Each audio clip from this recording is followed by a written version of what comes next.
సొంత ఇల్లు ఉండదు తెలుసా ఆడపిల్లకి. అయితే నాన్నిల్లు ఉంటుంది లేదా భర్త ఇల్లు ఉంటుంది, సొంత ఇల్లు ఎక్కడుంది? ఈ ఒక్క డైలాగు సోషల్ మీడియాను గత కొన్ని రోజులుగా మోగిస్తోంది. ఒక్కొక్కరు ఒక్కొక్క స్టైల్లో ట్రోల్ చేస్తున్నారు. ఒకరేమో నాకు సొంత ఆఫీస్ లేదంటే, మరొకరేమో నాకు సొంత కుక్క లేదంటున్నారు. ఇంకొకరు అడుగు ముందుకేసి నాకు సొంత పిల్లలు లేరంటున్నారు.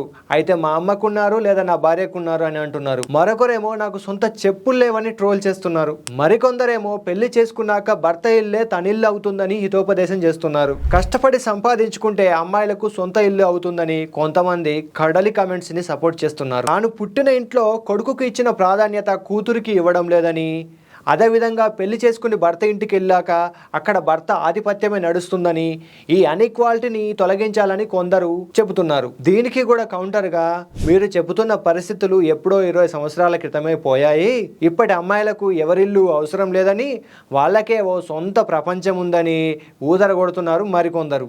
ఏది ఏమైనా ఈ సొంతిల్లు గొడవ మాత్రం సోషల్ మీడియాని షేక్ చేస్తుందబ్బా. దీనిపై మీరేమనుకుంటున్నారో కమెంట్ చేయండి.